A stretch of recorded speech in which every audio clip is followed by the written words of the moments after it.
അപ്പോൾ എപ്പിസോഡ് തുടങ്ങുമ്പോൾ കഴിഞ്ഞ എപ്പിസോഡിന്റെ എൻഡിങ്ങിൽ കണ്ട പോലെ സെവുൽക്ക് ജെയുടെ അടുത്ത് വന്ന് ചോദിക്കുവാണ്, ഞാൻ നിന്റെ അടുത്ത് ഇരുന്നോട്ടേന്ന്. കുറച്ചു നേരം ജെയ് ഒന്നും പറയാതെ സെവുൽക്കിയെ തന്നെ നോക്കി നിൽക്കും. എന്നിട്ട് പറയും, അതിനെന്താ, ഇത് നിന്റെ സ്ഥലമല്ലേ, നിനക്ക് വന്നിരിക്കാലോന്ന്. ക്യുങ്ങിനും ഏരിക്കും മനസ്സിലാകുന്നില്ല എന്താ ഇവിടെ നടക്കുന്നതെന്ന്. ആദ്യം ജെയുടെ അടുത്തിരുന്ന പെണ്ണില്ലേ നാരി, അവളിപ്പോ ആണെങ്കിൽ ക്ലാസ്സിൽ വരുന്നില്ല. ക്യുങ്ങും നാരിയും കൂടെ ഒരു എഗ്രിമെന്റ് ഉണ്ടായിരുന്നു. അവളെ ക്യുങ്ങിനെ ക്ലാസ് ലീഡർ സ്ഥാനത്തേക്ക് റെക്കമെൻഡ് ചെയ്യും. ക്യുങ് ക്ലാസ് ലീഡർ ആയ നാരിയെ സെക്കൻഡ് ലീഡർ ആക്കണമെന്ന്. കട്ടാകുമ്പോൾ നോട്ടീസ് ബോർഡിലെ മെഡിക്കൽ ക്ലബിന്റെ പോസ്റ്റർ നോക്കിക്കൊണ്ടിരിക്കുകയാണ് സെവുൽക്കി. ഇത് കണ്ട് അങ്ങോട്ടേക്ക് വരുന്ന ഏരി പറയും, നമ്മുടെ സ്കൂളിലെ ടോപ്പ് സ്റ്റുഡൻസ് എല്ലാം ഈ ക്ലബിലാണുള്ളത്, നീയും അപ്ലൈ ചെയ്യാൻ പോവാണോ? സെവുൽക്കി അതേന്ന് പറയുമ്പോൾ എല്ലാവർക്കും അങ്ങനെ ഈ ക്ലബിലോട്ട് കയറി പറ്റാൻ പറ്റില്ല, അതിന് കുറച്ച് റിക്വയർമെന്റ്സ് ഒക്കെ ഉണ്ട്. സീനിയേഴ്സിനെ അവർ ആക്സെപ്റ്റ് ചെയ്യില്ല.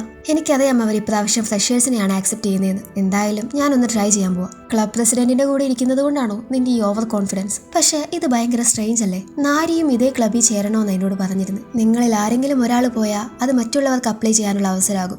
എന്താണ് ഇവൾ ഉദ്ദേശിക്കുന്നതെന്ന് സെവുൽക്കിക്ക് മനസ്സിലാവില്ല. ക്ലാസ്സിലെ ടീച്ചർ ആണെങ്കിൽ ലീഡറെ തെരഞ്ഞെടുക്കാനുള്ള നടപടികളിലേക്ക് കടക്കുവാണ്. ഇപ്പൊ പെട്ടെന്ന് ചാടിക്കയറി ജെയ് ആണെങ്കിൽ സെവുൽക്കിയെ നോമിനേറ്റ് ചെയ്യും. അവളെ ലീഡർ ആവുകയാണെങ്കിൽ അവളെ ഞാൻ ഹെൽപ്പ് ചെയ്തോളാം എന്നുകൂടെ ജെയ് പറയുമ്പോൾ ഒരു നോമിനിയായി ടീച്ചർ സെവുൽക്കിയെ വയ്ക്കും. ഓൾറെഡിയുള്ള ആദ്യത്തെ നോമിനി എന്ന് പറയുന്നത് ക്യുങ് ആണ്. അങ്ങനെ എല്ലാവരും പേപ്പറിൽ പേരെഴുതി വോട്ട് ചെയ്യും. വോട്ട് എണ്ണി നോക്കുമ്പോൾ ഏറ്റവും കൂടുതൽ വോട്ട് എന്ന് പറയുന്നത് ഈ പുതുതായി വന്ന സെവുൽക്കിക്കാണ്. ഇത് കേൾക്കുന്ന ക്യുങ് ആണെങ്കിൽ നീ ശരിക്കും എണ്ണിയിട്ടുണ്ടാവില്ല, ഞാൻ തന്നെ നോക്കിക്കോളാം എന്ന് പറഞ്ഞാൽ വോട്ട്സ് ഒക്കെ എടുത്ത് നോക്കുന്നുണ്ട്. ശേഷം മറ്റുള്ളവരുടെയൊക്കെ അടുത്ത് ചെന്ന് അവരെഴുതിയ പേപ്പർ കാണിച്ചു തരാനൊക്കെ പറയുവാണ്. ഇത് കാണുന്ന സെവുൽക്കി എഴുന്നേറ്റ് നിന്ന് എന്തെങ്കിലും പ്രശ്നമുണ്ടോ എന്ന് ചോദിക്കും. സത്യം പറ, നീ ജയിച്ചത് നിനക്ക് തന്നെ സ്ട്രെയിഞ്ച് ആയി തോന്നുന്നില്ലേ?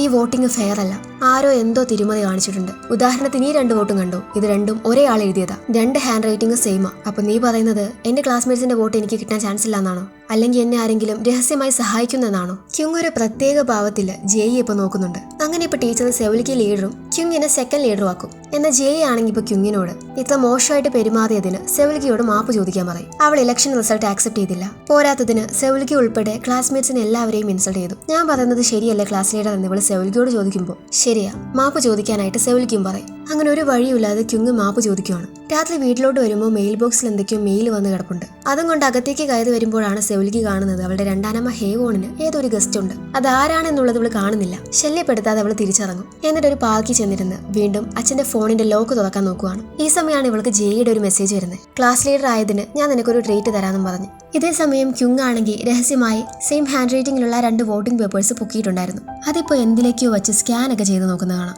ഈ സമയമാണ് ക്യുങ് അവളുടെ അമ്മയുടെ ഫയൽസിലായിട്ട് ഏതൊരു പേപ്പർ കാണുന്നത്. കട്ടാകുമ്പോൾ തേജുനെ കാണിക്കുന്നുണ്ട്. എന്തോ ഒരു പ്രശ്നം ഉണ്ടെന്ന് തോന്നുന്നു. പൈസ കൊടുത്ത് സെറ്റിൽമെന്റ് ചെയ്യാനൊക്കെ അസിസ്റ്റന്റിനോട് പറയുന്നത് കാണാം. അതത്ര വലിയ ബുദ്ധിമുട്ടുള്ള കാര്യമൊന്നുമല്ലല്ലോ.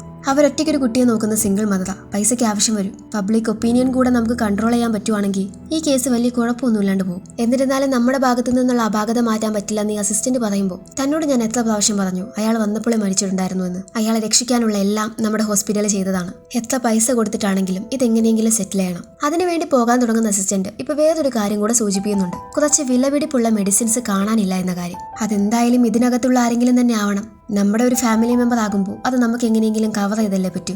നീ ഒന്നും അറിയാത്ത പോലെ ഭാവിച്ചാൽ മതി എന്ന് പറയും. ഇതേ സമയം പുറത്തുള്ള ഏരി കുറച്ചു പേര് നാരിയെ കുറിച്ച് സംസാരിക്കുന്ന കേൾക്കും. നാരിയുടെ അമ്മ ധൃതി പിടിച്ച് വീട് വിറ്റിട്ടുണ്ടായിരുന്നു. അടുത്ത പ്രദേശത്തായിട്ട് അവരൊരു വീട് നോക്കുന്നെന്ന് ഞാൻ കേട്ടു. എന്താണോ പെട്ടെന്ന് മാറാൻ കാരണമെന്നൊക്കെ പറഞ്ഞാണ് ഇവർ പോകുന്നത്. ഇതേ സമയം ജെയ്യും അവരുടെ ക്ലാസ്സിലെ ഗോ അറ എന്ന് പറയുന്ന പെൺകുട്ടിയും ഒരു റെസ്റ്റോറന്റിൽ വെച്ച് മീറ്റ് ചെയ്യാണ്. ജെയ് അവൾക്ക് ഭക്ഷണം വാങ്ങി കൊടുക്കുന്നുണ്ട്. അതുപോലെ ജെയ് ഇവൾക്ക് ഓർഗാനിക് കോട്ടൺ പാഡ് കൊടുക്കുന്നതാണ്. തനിക്ക് ധൃതിയുണ്ട്, വേറൊരു സ്ഥലത്തേക്ക് പോകാനുണ്ടെന്ന് ജെയ് പറയുമ്പോൾ നീ ആ സെവുൽക്കിയെ കാണാൻ പോവാണോ? നീ സെവുൽക്കിയുടെ കാര്യത്തില് ഭയങ്കര ഇൻട്രസ്റ്റഡ് ആണല്ലോ എന്നൊക്കെ ചോദിക്കുകയാണ് ഗോറ.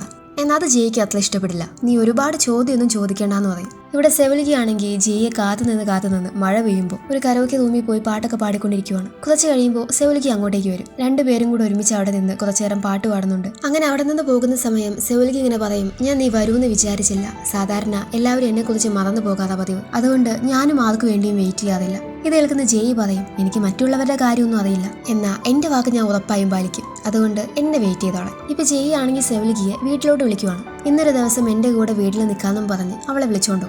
ജെയുടെ വീട്ടിലെത്തുമ്പോൾ അവളുടെ റൂം കണ്ട് സെവുൽക്കി ആകെ ഷോക്കാവുകയാണ്. ഒരു കടലിനടിയിലൊക്കെ എത്തിയ പ്രതീതി. ഞാൻ പണ്ട് സ്കൂബ ഡൈവിംഗ് ചെയ്യാറുണ്ടായിരുന്നു.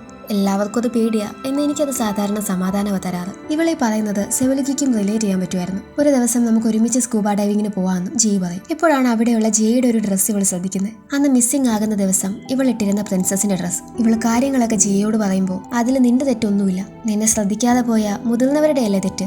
അതുപോലെ ഇവളുടെ വേദനകൾ ഇവളോട് ഷെയർ ചെയ്തതിന് ജെയ് സെവുൽക്കിയോട് താങ്ക്സ് പറയും. ഇവര് 2 പേരും അങ്ങനെ ഓരോന്ന് പറഞ്ഞ് പെട്ടെന്ന് തന്നെ കമ്പനി ആവുന്നുണ്ട്. അങ്ങനെ അവർ കിടക്കാൻ വേണ്ടി പ്ലാൻ ചെയ്യുന്ന സമയം തന്റെ മുന്നിൽ നിന്ന് ഡ്രസ്സ് മാറുന്ന ജയ്യെ കാണുമ്പോൾ സെവൽക്ക് പെട്ടെന്ന് മുഖം തിരിക്കുന്നതാണ്. സെവൽക്ക് കുളിച്ചുകൊണ്ടിരിക്കുന്ന സമയം ബാത്ത് ടബിലേക്ക് ജയ്യും വരും. നീ ആദ്യമായിട്ടാണല്ലോ ഒരാളുടെ കൂടെ കുളിക്കുന്നത്, നിന്നെ കാണാൻ ഇപ്പോൾ ഭയങ്കര ക്യൂട്ടായിട്ടുണ്ട് എന്ന് സെവൽക്ക് ആണെങ്കിൽ മൊത്തത്തിൽ വല്ലാണ്ട് നിൽക്കുവാണ്.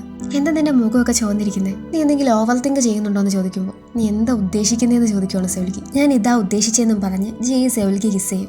എന്നാൽ വെരി സാഡ്, അത് സെവൽക്ക് കണ്ട ഒരു സ്വപ്നമായിരുന്നു. സ്വപ്നമൊക്കെ കണ്ട് ആ ഒരു ഇമ്പാക്റ്റിൽ എഴുന്നേൽക്കുമ്പോഴാണ് ജയുടെ ഫോണിലേക്ക് വരുന്നൊരു മെസ്സേജ് ഇവിടെ ശ്രദ്ധിക്കുന്നത്. അത് നാരിയുടെ ആയിരുന്നു.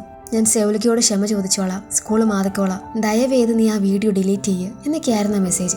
ഇത് കാണുന്ന സെവൽക്ക് അവളുടെ ഫോൺ എടുത്ത് അതൊക്കെ ചെക്ക് ചെയ്യാണ്. ഇതേസമയം നേരത്തെ ക്യുങ് അമ്മയുടെ ഫയലിൽ എന്തോ കണ്ട് ഷോക്കായില്ലേ, അത് ഈ തേജുണിന്റെ ഒരു കേസ് ഫയലായിരുന്നു. സെവൽക്കിയുടെ അച്ഛൻ വൂ ദോഹ്യോക്കിന്റെ മരണത്തെ സംബന്ധിച്ചിട്ടുള്ളതാണ് ആ ഒരു കേസ്. ഇതേസമയം സെവൽക്ക് ആണെങ്കിൽ ജയുടെ ഫോണിലെ ഫോട്ടോ ആൽബംസ് കണ്ട് ഷോക്കായിപ്പോ. അതിൽ ഇവളുടെ അച്ഛൻ വൂ ദോഹ്യോക്കിന്റെ ഡീറ്റെയിൽസ്, ഇവളുടെ ഡീറ്റെയിൽസ്, ഗ്രേഡ് റിപ്പോർട്ട്സ്, ദോഹ്യോക്ക് രണ്ടാമതായിട്ട് കല്യാണം കഴിച്ച ഹേവോണിന്റെ കാര്യങ്ങൾ, അതുപോലെ സെവൽക്കിയുടെ മിസ്സിംഗ് പോസ്റ്റർ വരെ ഉണ്ടായിരുന്നു. സെവൽക്ക് കാര്യങ്ങളെല്ലാം പറയുന്നതിന് മുമ്പേ ഇതെല്ലാം ജയ്ക്ക് അറിയാമായിരുന്നു എന്ന് അവൾക്ക് മനസ്സിലാകും. ഇതേസമയം ക്യുങ് കൂടുതലായിട്ട് ആ ഫയൽസ് എടുത്ത് നോക്കുമ്പോൾ അതിലുള്ളത് ഈ ദോഹ്യോക്ക് മരിച്ചിട്ടുള്ളത് തേജുണിന്റെ ഹോസ്പിറ്റലിന്റെ ഭാഗത്തു നിന്നുള്ള അപാകത കാരണമാണ് എന്നാണ്. ഡോക്ടേഴ്സ് ഇതുപോലെ രോഗികളെ കൊന്നിട്ടുള്ള മറ്റ് കേസിനെ കുറിച്ചും ക്യുങ് സെർച്ച് ചെയ്ത് നോക്കുന്നത് കാണാം. ഈ ക്യുങ്ങിനെ കുറിച്ച് നോക്കുമ്പോൾ ഈ സൊസൈറ്റിയുടെ മുന്നിൽ പഠിക്കുന്ന കുട്ടികൾ എങ്ങനെയാകണം എന്നൊരു സ്റ്റീരിയോ ടിപ്പിക്കൽ ഇമേജിലെ ഏതാണ്ട് എക്സാക്ട് അങ്ങനെ ഒരാളാണ് പുറത്തുള്ള ക്യുങ്. പഠനത്തിൽ മാത്രം ശ്രദ്ധിക്കുന്ന, മറ്റുള്ള വികാരങ്ങൾ ഒന്നും തന്നെ ഇല്ലാത്ത ആളുകളാണ് ഇതുപോലത്തെ കുട്ടികൾ എന്നാണ് മറ്റുള്ളവർ ചിന്തിച്ചു വെച്ചിരിക്കുന്നത്. എന്നാൽ പഠനം മാത്രമല്ല, മറ്റുള്ള എല്ലാ വികാരങ്ങളും കുറച്ച് കൂടിയ തരത്തിലുള്ള ആളാണ് ഈ ക്യുങ്. എന്നാൽ ഇതുവരെ അവൾക്കൊരു റിലേഷൻഷിപ്പ് പോലും ഉണ്ടായിട്ടില്ല. എല്ലാ ക്ലാസ്സിലും പഠിത്തത്തിൽ ഇവളെ തോൽപ്പിക്കാൻ ഏതെങ്കിലും ഒരു ഒപ്പോണന്റ് ഇവൾക്കുണ്ടായിരിക്കും. അങ്ങനെ ഒരു ബന്ധശത്രു ഇവൾക്കും ഉണ്ടായിരുന്നു. എപ്പോഴും ഇവര് തമ്മിൽ ഒന്നും രണ്ടും പറഞ്ഞ് തമ്മിത്തല്ലായിരുന്നു. അങ്ങനെ ഇരിക്കുമ്പോഴാണ് ആ പെങ്കൊച്ച് ഇംഗ്ലണ്ടിലോട്ട് പഠിക്കാൻ പോകുന്നത്. തലവേദന ഒഴിഞ്ഞു എന്നും പറഞ്ഞ് ക്യുങ് സമാധാനിക്കും. എന്നാൽ അതിനേക്കാൾ ഒരു മുട്ടൻ തലവേദനയാണ് പിന്നീട് വന്നത്. വേറെ ആരുമല്ല, ടോപ്പ് സ്കോററായ ജയ്. ഭംഗിയിലും പഠിത്തത്തിലും എല്ലാം കൊണ്ടും പെർഫെക്റ്റ്. ജയ് ലീഡറായപ്പോൾ ക്യുങ് സെക്കൻഡ് ലീഡറായി. അങ്ങനെ അവരൊരു ടീമായി മാറി. ഒരിക്കൽ ഇവരുടെ ക്ലാസ്സിൽ പഠിക്കുന്ന ഒരു ചെറുക്കൻ ഇവളെ ഫുഡ് കഴിക്കാൻ വിളിക്കും. അവന് അവൾക്കും ഇഷ്ടമായിരുന്നു. സമാധാനത്തിൽ കഴിക്കാമെന്നും പറഞ്ഞിരിക്കുമ്പോഴാണ് അങ്ങോട്ടേക്ക് ജയ്യും വരുന്നത്. എന്തൊക്കെയാണെങ്കിലും അവസാനം ഒരു റിലേഷൻഷിപ്പിലായ സന്തോഷത്തിലാണിക്കും. എന്നാൽ അവന് ശരിക്കും ഇഷ്ടം ജയ്യായിരുന്നു. അവളോട് എങ്ങനെയെങ്കിലും ഈ കാര്യം അവതരിപ്പിക്കാനാണ് ഇവൻ ക്യുങ്ങിന്റെ അടുത്ത് സംസാരിക്കാൻ വന്നത്. അങ്ങനെ പഠിത്തത്തിൽ മാത്രമല്ല, റിലേഷൻഷിപ്പിലും ജയ് ഇവൾക്കൊരു തലവേദനയായിട്ട് മാറി. ഫ്ലാഷ് ബാക്ക് ഇട്ടാകുമ്പോൾ രാവിലെ എഴുന്നേൽക്കുന്ന ജയ് സെവൽക്ക് കാണുന്നില്ല. ഇന്നലെ സെവൽക്ക് അറിയാതെ ജയ് അവളുടെ ഫോണിൽ ഒരു ട്രാക്കിംഗ് ആപ്പ് സെറ്റ് ചെയ്തിട്ടുണ്ടായിരുന്നു. അതിൽ നോക്കി അവളെ ലൊക്കേഷൻ മനസ്സിലാക്കും. ബ്രേക്ക്ഫാസ്റ്റ് കഴിക്കുന്ന സമയം തേജുൻ ജയോട് ചോദിക്കും, നിന്റെ ഫ്രണ്ട് വന്നിട്ടുണ്ടായിരുന്നില്ലേ, എന്താ അവളെ ബ്രേക്ക്ഫാസ്റ്റ് കഴിക്കാൻ വരുന്നില്ലേ എന്ന്. അച്ഛനാണോ അവളെ പറഞ്ഞയച്ചതെന്ന് ചോദിക്കുമ്പോൾ ഞാൻ എന്തിനാ നിന്റെ ഫ്രണ്ടിനെ പറഞ്ഞയക്കുന്നതെന്ന് ചോദിക്കുവാണ് തേജു. ഇവരുടെ വീട്ടിലൊരു പെറ്റുണ്ട്, ഒരു ഡോഗ്. അതിപ്പോ ഇവളുടെ സിസ്റ്റർ ജെന്നയുടെ റൂമിൽ നിന്ന് വരുന്നത് കാണുമ്പോൾ അത് ജെന്ന വരുന്നത് കാത്തു നിൽക്കുകയാണ് എന്ന കാര്യം പറയുവാണ് ജയ്. എൻട്രൻസ് എക്സാം തോറ്റ നാണക്കേടിൽ അവള്. ഇനിയിപ്പോ അവള് നിന്റെ കൂടെ ഇക്കൊല്ലം സെയിം ടെസ്റ്റ് എഴുതണം. ഇപ്പൊ ജയ് ഒരു കാര്യം ചോദിക്കുന്നുണ്ട്, ചേച്ചി ഇങ്ങോട്ടേക്ക് വരാത്തത് ശരിക്കും അവളുടെ ഇഷ്ടപ്രകാരം തന്നെയാണോ എന്ന്. പെട്ടെന്ന് തേജും പറയും അവള് മൈൻഡൊക്കെ ഒന്ന് സെറ്റായി കഴിയുമ്പോൾ വന്നോളൂ എന്ന്. ജയ് ക്ലാസ്സിലേക്ക് വരുന്ന സമയം സെവൽക്ക് വലിയ മൈൻഡ് കൊടുക്കുന്നില്ല. അവൾ ഇറങ്ങിപ്പോകും. ഈ സമയം തന്നെ ഒരു പെൺകുട്ടി ക്ലാസ്സിലേക്ക് വന്ന് നാര ട്രാൻസ്ഫർ ആവുകയാണെന്നും അവൾ അമ്മേനെയും കൂട്ടി ഓഫീസ് റൂമിലുണ്ടെന്നും പറയും. ജയ് ആണെങ്കിൽ നേരെ സെവൽക്കിയുടെ പിറകെ പോയി, നീ എന്തിനെ കണ്ടിട്ട് പോലും മിണ്ടാതെ പോകുന്നത്, ഹായ് പോലും പറഞ്ഞില്ലല്ലോ എന്ന് പറയുമ്പോൾ ഇവൾ അറ്റൻഡൻസ് റെക്കോർഡ് എടുക്കാൻ വേണ്ടി ഓഫീസ് റൂമിലോട്ട് പോവാണെന്ന് പറയും. അത് കേട്ട് ജയ്യും ഒപ്പം പോവാണ്. ഓഫീസ് റൂമിലായിട്ട് നാരിയും അമ്മയും കാണുമ്പോൾ നമുക്കൊന്ന് പോയി ബായ് പറഞ്ഞാലോ എന്ന് ചോദിക്കുവാണ് സെവൽക്ക്. സെവൽക്ക് പറഞ്ഞ ജയ്ക്ക് അപ്പീലില്ലല്ലോ. അവൾ സെവൽക്കിയും കൂട്ടി നാരിയോട് പോയി ബായ് പറയും. കട്ടാകുമ്പോൾ സാർ എല്ലാവരോടും ഒരു എസ് എഴുതാൻ പറഞ്ഞിട്ടുണ്ടായിരുന്നു. അതിലെല്ലാവർക്കും വളരെ കുറവ് മാർക്കാണ്. ജയ്ക്ക് എ ആണ് കിട്ടിയിട്ടുള്ളത്. ഏറ്റവും നന്നായിട്ട് എഴുതി A+ വാങ്ങുന്നത് സെവൽക്കാണ്.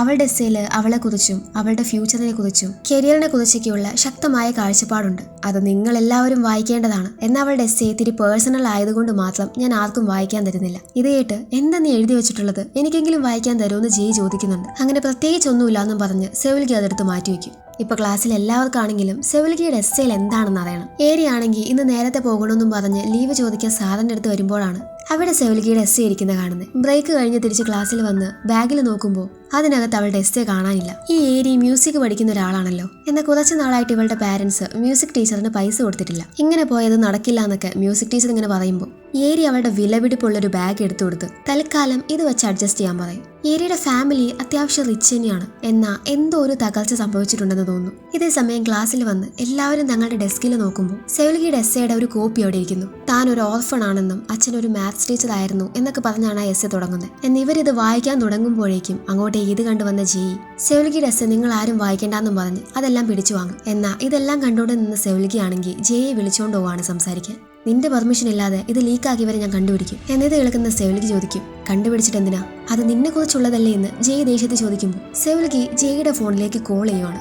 ജയ് ഇവളുടെ പേര് സേവ് ചെയ്തിട്ടുള്ളത് പ്രിൻസസ് എന്ന് പറഞ്ഞാണ്. എന്റെ ദയനീയമായ പാസ്റ്റ് എല്ലാവരെക്കാൾ മുന്നേ നിനക്ക് അറിയായിരുന്നില്ലേ? ഇവൾ ഇന്നലെ ജയുടെ ഫോണിൽ നിന്ന് എടുത്ത ഫോട്ടോസ് എല്ലാം കാണിച്ചു കൊടുക്കും. ഞാൻ ഓർഫനേജിലാണ് വളർന്നതെന്നും ഈ സ്കൂളിൽ മരിച്ച സാറ് എന്റെ അച്ഛനാണെന്ന് നിനക്ക് ഓൾറെഡി അറിയായിരുന്നു. ആ ഫോട്ടോസിന്റെ കൂടെ തന്നെ ഒരു വീഡിയോയും ഉണ്ടായിരുന്നു നാരിയുടെ. കുറച്ചു ദിവസം മുന്നേ നാരിയുടെ അടുത്ത് വീഡിയോ ക്യാമും ഓൺ ചെയ്ത് ജയ് ചെന്നിട്ടുണ്ടായിരുന്നു. ജയുടെ തലമുടി എടുത്ത്, നാരി കുറെ പേര് പറഞ്ഞു നീ ഡ്രഗ്സ് യൂസ് ചെയ്യുന്നുണ്ടെന്ന്. ഈ ഹെയർ സാമ്പിൾ വെച്ച് ഞാൻ അത് പരിശോധിക്കാൻ പോവാ. എന്റെ ഹോസ്പിറ്റലിൽ കൊണ്ടുചെന്ന് കൊടുത്താൽ അത് പെട്ടെന്ന് കിട്ടുമെന്നും പറഞ്ഞ് ജയ് പോകുന്ന സമയം നാരി ആണെങ്കിൽ മുട്ടുകുത്തി നിന്ന് അവളോട് ക്ഷമ ചോദിക്കുകയാണ്. ഇതെല്ലാം ഇവള് വീഡിയോയിൽ പകർത്തുന്നുണ്ട്. അപ്പൊ ടെസ്റ്റ് ചെയ്യാതെ തന്നെ കാര്യം സത്യമാണെന്ന് തെളിഞ്ഞു. ഞാൻ എന്ത് ടൈറ്റിൽ കൊടുത്താ ഈ വീഡിയോ പോസ്റ്റ് ചെയ്യണ്ടേ? നാരി, നീ നിന്റെ പ്ലേസ് മനസ്സിലാക്കിയില്ല. എന്റെ കാര്യങ്ങളിൽ തൊടാൻ നിന്നോട് ആരാ പറഞ്ഞ്? ജയ് നാരിയോട് ഇത് ചെയ്യാൻ കാരണം സെവൽഗിയാണ്. നാരി സെവൽഗിയെ ബുള്ളി ചെയ്തതുകൊണ്ട്. അപ്പോ കാര്യങ്ങളെല്ലാം നീ മനസ്സിലാക്കിയല്ലേ? എന്ന് നാരി പോകുന്നത് കൊണ്ട് നിനക്ക് സന്തോഷമല്ലേ ഉള്ളൂ? നീ എന്നോട് അതിന് നന്ദിയല്ലേ പറയണ്ടേ? നിന്നെ ബുള്ളി ചെയ്ത വേസ്റ്റിനെയല്ലേ ഞാൻ ഇല്ലാണ്ടാക്കിയേ എന്ന് സെവൽഗി പറയും. അതല്ലേ ഇവിടുത്തെ പ്രശ്നം. എന്റെയും എന്റെ അച്ഛന്റെയും പേഴ്സണൽ ഡീറ്റെയിൽസ് അതെങ്ങനെ നിന്റെ അടുത്തെത്തി? ജയ്, എന്നോട് സത്യം പറ. ഇത് കേട്ട് ഒന്ന് പതറി നിൽക്കുന്ന ജയ്യും കാണിച്ചാണ് ഇന്നത്തെ എപ്പിസോഡ് തീരുന്നത്. സെവൽഗിയുടെ കാര്യങ്ങളെല്ലാം ജയ് എങ്ങനെ അറിഞ്ഞു? ഇവര് തമ്മിൽ എന്തെങ്കിലും കണക്ഷൻ ഉണ്ടായിരിക്കുമോ? അതുപോലെ ജയയുടെ ചേച്ചി ജന്ന, അവൾ എവിടെയായിരിക്കും? കാത്തിരുന്ന് കാണാം.